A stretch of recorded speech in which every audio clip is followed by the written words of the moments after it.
আসসালামু আলাইকুম। প্রিয় দর্শক, দিন দুয়েক আগে এক রাতে আমি তেজগাঁও শিল্প এলাকায় গিয়েছিলাম একটা টেলিভিশনের টকশোতে অংশ নেওয়ার জন্য। ওই টেলিভিশন থেকে গাড়ি পাঠিয়েছিল, ওই গাড়িতে আমি ছিলাম। আমি দেখলাম তেজগাঁও শিল্প এলাকার একটা রাস্তা কিন্তু কোনো রাস্তার পাশের কোনো নিচু ভূমি কিংবা তা নয়, একদম মেইন রাস্তা। সেই রাস্তার অর্ধেকটাতে বেড়া দিয়ে, বাঁশের বেড়া লাগিয়ে সেখানে গরুর হাট বসানো হয়েছে, এবং বাকি অর্ধেক যেখানে আছে সেখানে দু একটা ট্রাক দাঁড়িয়ে আছে। ট্রাক থেকে গরু অথবা ছাগল নামানো হচ্ছে। ফল যেটা হলো, ওখানে একটা বিকট যানজট, এবং আমি ওখানে বেশ লম্বা সময় আমাকে অপেক্ষা করতে হয়েছিল রাস্তাটা ক্লিয়ার হওয়ার, মানে ওই ট্রাকগুলি সরে যাওয়ার পরে আমরা এখান থেকে বেরোতে পেরেছি। আমি আসলে বুঝতে পারছিলাম না যে একটা রাস্তা, যেটা নাকি রাস্তা হিসেবে ব্যবহৃত হচ্ছে, যেখান থেকে গাড়ি চলাচল করে, বিভিন্ন ধরনের গাড়ি, সে রাস্তাকে বন্ধ করে আপনি গরুর হাট করবেন কেন? হ্যাঁ, একটা মৌসুম কোরবানি ঈদের সময় গরুর হাট করতে হয়, করবেন, তো ওই জায়গাটাতে কেন? আমি পরে খোঁজ নেওয়ার চেষ্টা করলাম, দেখলাম যে ওখানে আসলে কোনো সিটি কর্পোরেশন কোনো হাট অনুমোদন দেয়নি। সিটি কর্পোরেশন যে গরুর হাটগুলো অনুমোদন দিয়েছিল, মানে ইজারা দিয়েছিল, সেগুলোর মধ্যে ওটা নাই। তাহলে কেন ওখানে হচ্ছে? খবর নিয়ে জেনেছি যে সরকারি দলের যুব দল, ছাত্র দল, স্বেচ্ছাসেবক দল, এদেরই কিছু লোকজন গায়ের জোরে এরকম একটা রাস্তার উপর ওখানে একটা তারা গরুর হাট বসিয়েছে। অনেকে না জেনে এসেছে, ওইখান থেকে যাওয়ার সময় কোনো গাড়ি পেলে তারা সেটাকে গাড়িটাকে আটকিয়ে এনে ওখানে বিক্রি করতে তারা বাধ্য করছে। কারণ একটাই, একটা গরু বিক্রি হলে তারা এখান থেকে হাসিল হিসাবে বেশ মোটা অঙ্কের টাকা তুলতে পারে। মূল ঘটনা কিন্তু এটাই। এবং এটা এখন কোন পর্যায়ে পৌঁছেছে সেটা আপনাদের বোঝার জন্য আমি একটা ফেসবুকের একটা পোস্ট আপনাদেরকে দেখাবো। এই পোস্টটা লিখেছেন মিস্টার সাগর হাসনাত। আমি ভদ্রলোককে চিনি না। আমার এটা পড়ার পর মনে হলো, এমনও তো হতে পারে এই ভদ্রলোক হয়তো বিএনপির কোনো বদনাম করতে চায়, অথবা অন্তর্বর্তীকালীন সরকারের কোনো বদনাম করতে চায়, অথবা তার কোনো একটা দলের প্রতি এক ধরনের আগ্রহ আনুকূল্য আছে, হতে পারে। কিন্তু অথবা সে হয়তো আদৌ কোনো ব্যবসায়ী না। এটা চিন্তা করে আমি ওনার পেজে গেলাম, এবং ওনার পেজে যে আমি যেগুলো দেখলাম, মনে হলো না, উনি আসলেই খুবই ডেডিকেটেড একজন ব্যবসায়ী। উনি গরুর ওনার একটা খামার আছে, এবং আরও অনেক কিছু আছে, ব্যবসা আছে, রেস্টুরেন্ট আছে। এবং সেখানে এক জায়গায় দেখলাম যে ওনার এক বন্ধু মিস্টার জাকির হোসেন, তিনি লিখেছেন যে এই হাসনাত সাগর কীভাবে জাহাঙ্গীরনগর বিশ্ববিদ্যালয় থেকে মাস্টার্স ডিগ্রি করে সরকারি ভালো চাকরিও করতেন, চাকরি ছেড়ে দিয়ে উনি নানা রকম ব্যবসা করে এখন উনি বিফওয়ালা নামে একটা রেস্টুরেন্ট গড়ে তুলেছেন, নিজস্ব জায়গায় গরুর খামার করেছেন, অ্যাটসেট্রা অ্যাটসেট্রা। তার মানে উনি বেশ একদম এলেবেলে কোনো লোক নন। এই সাগর হাসনাত উনি কী লিখেছেন, আমি আপনাকে দেখে কয়েক লাইন, অনেক বড় পোস্ট, আমি কয়েকটা লাইন পড়ে শোনাচ্ছি। উনি লিখেছেন, গরুর ব্যবসায় নামার আমার 6 বছর। হাসিনার আমলে 4টা ঈদ, ইউনূসের আমলে একটা, এবং বিএনপির আমলে একটা ঈদ পার করলাম। 3 সরকারের মধ্যে যদি কম্পেয়ার করতে বলা হয়, তবে দুঃখের সাথে বলবো হাসিনার আমলের চেয়ে গত 2 বছরের অভিজ্ঞতা আমাদের খারাপ। এখানে একটা জিনিস উনি যেটা বললেন সেটা হলো, হাসিনার আমলে উনি যেভাবে ব্যবসা করেছেন তার চেয়ে খারাপভাবে ব্যবসা করেছেন অন্তর্বর্তীকালীন সরকারের আমলে এবং বর্তমান সরকারের আমলে। সে সঙ্গে তিনি এখানে আরও একটা কথা বলেছেন, সেটা হলো কি বলেছেন, যে উনি এই কথাটা বলেছেন যে আমি দুঃখের সাথে বলবো। তার মানে এই যে উনি বলার চেষ্টা করেছেন যে আগের এই 2 আমলের চেয়ে আগের আমলটা ভালো ছিল, এটাকে উনি দুঃখের সঙ্গে বলছেন। মানে এটা উনি বলতে চান না, বলার ইচ্ছা নাই, তবু ওনাকে বলতে হচ্ছে।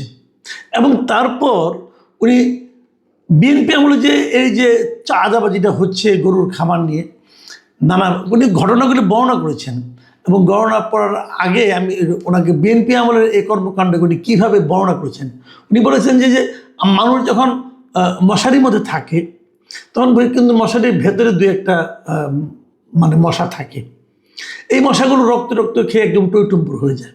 কিন্তু মশারির বাইরে যে মশাগুলি থাকে, সেই মশাগুলি কিন্তু রক্ত খাওয়ার সুযোগ পায় না, এবং না পাওয়ার ফলে সকালে যখন মানে মানুষ বের হয় মশারি থেকে, তখন এই বাইরের যে রক্ত না খেতে পারা মশাগুলো খুব ছোক ছোক ছোক ছোক করতে থাকে, কারণ তাদের পেট ভর্তি ক্ষুধা।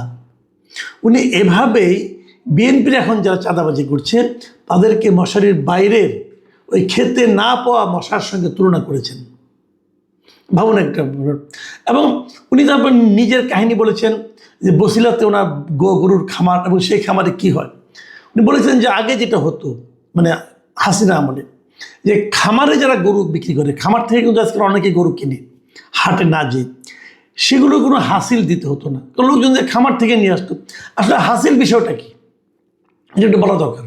হাসিলটা হলো যে আপনি যখন একটা বড় একটা জায়গা, মনে করেন সিটি কর্পোরেশনের মধ্যে সব জায়গাতে এইগুলি যখন যেখানে হাট হয় এগুলি মালিক তো সিটি কর্পোরেশন, তো এই জায়গাটা এই গরুর হাট উপলক্ষে সিটি কর্পোরেশন ভাড়া দেয়, এবং অনেকে ভাড়া ডেকে নেয়।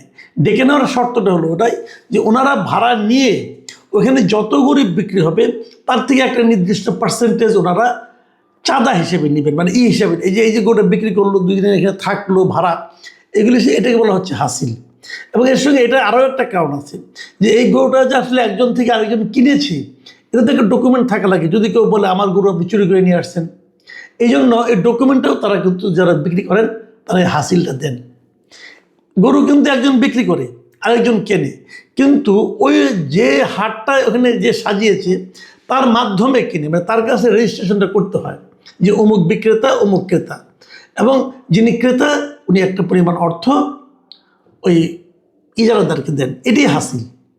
তো যখন আপনি গরুটা কোনো খামার থেকে কিনবেন, তো খামারে তো এখানে তো আর কোনো ইজারা নেওয়ার কোনো প্রশ্ন ওঠে না, খামার থেকে আপনার বাড়ি আসবে, এর জন্য কোনো হাসিল নেওয়া হতো না। এটা আওয়ামী লীগ আমলের গভর্নমেন্ট তারা বলে দিয়েছিল। কিন্তু গতবার মানে অন্তর্বর্তীকালীন সরকারের আমলে তখন এই ধরনের লোকজন, এই যে মশারির বাইরে থাকা যারা মশা ছিল, 15 বছরে তো আওয়ামী লীগ খেয়ে ঢোল হয়ে গেছে, এখন এরা তো মশারির বাইরে ছিল, তাই না, এদেরও তো খেতে হবে। তখন এরা ওই খামার থেকে যখন গরুটা যার যার বাড়িতে আসতো আর রাস্তায় তারা আটকে বলতো হাসিল দিতে হবে।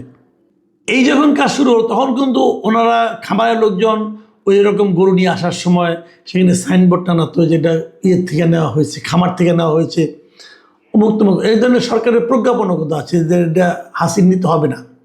কিন্তু তারপরেও কিন্তু অন্তর্বর্তীকালীন সরকার আমলে তারা জোর করে হাসিল আদায় করে, একটা অরাজকতা।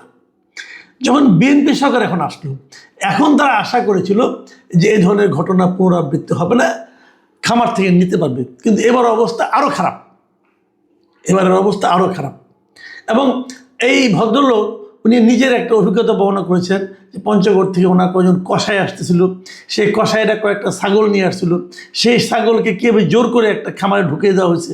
এবং এগুলোও কিন্তু হয়, ধরেন আপনার গরু ব্যবসায়ীরা, পাইকারি ব্যবসায়ীরা, ব্যাপারীরা গরু নিয়ে আসতেছে কোনো জায়গার থেকে, একটা জায়গা থেকে আসতেছে, ওখানে একটা হাট আছে, তারাও তো ওই হাটে নিতে চাচ্ছে না, তারা হয়তো অন্য একটা হাটে নিতে চায়, কিন্তু ওই হাটের পাশ দিয়ে যাওয়ার সময় তারা জোর করে গরুগুলোকে সেই হাটে ঢুকিয়ে দেয়।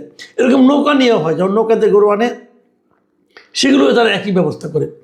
এই যে প্রক্রিয়াগুলো হলো বেআইনি এবং জবরদস্তিমূলক। এখন এই একটা বিষয় নিয়ে আমি এত কথা বললাম কেন সেটা একটু বলি। এত কথা বললাম এই কারণে যে আইন কীভাবে চলছে, বিএনপি সরকার দায়িত্বে এসেছে, এগুলো কিন্তু দেখার দায়িত্ব বেসিক্যালি স্বরাষ্ট্র মন্ত্রণালয় যদি এখানে একটা খুবই সিরিয়াসলি একটা ভূমিকা নিত তাহলে এই সমস্ত অরাজকতা হতে পারতো না।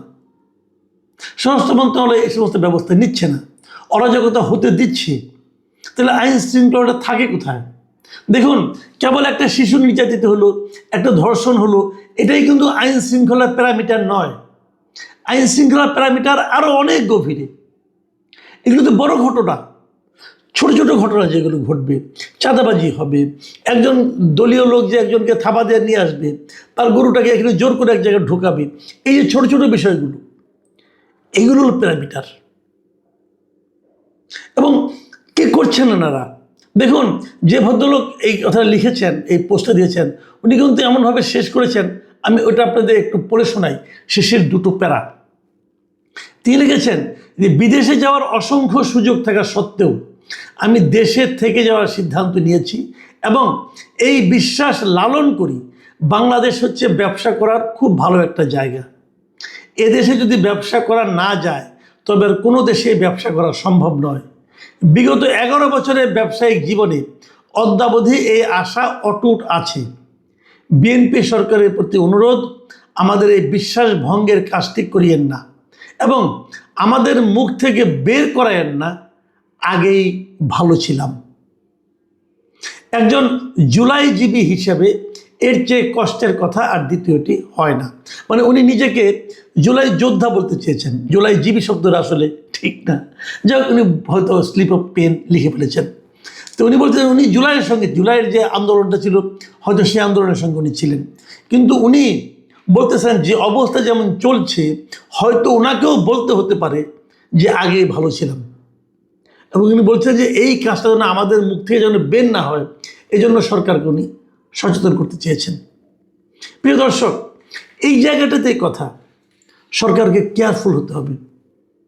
সবসময় আমি আগেও বহুবার বলেছি, আপনি কিভাবে দেশ চালাচ্ছেন এটা কিন্তু তুলনা হবে, মানুষ প্রতিনিয়ত তুলনা করবে।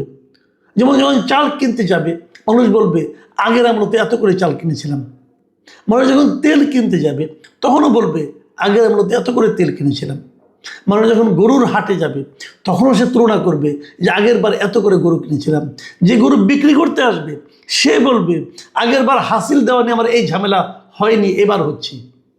এই যে তুলনাগুলো, এই তুলনাগুলো কিন্তু ভয়ঙ্কর। সাধারণ মানুষের এই তুলনা কিন্তু ছড়িয়ে যায়। আপনারা হয়তো কার্ড দিচ্ছেন, এটা করছেন, ওটা করছেন, অনেক কিছু করছেন, কিন্তু এগুলো খেয়াল করছেন না। এগুলো খেয়াল না করলে ধীরে ধীরে ধীরে ধীরে টেরই পাবেন না যে কখন আপনাদের বিরুদ্ধে মানুষের ক্ষোভ পুঞ্জীভূত হয়ে একটা বিকট আকার ধারণ করেছে। প্রিয় দর্শক, এখন এ পর্যন্তই। আল্লাহ হাফেজ।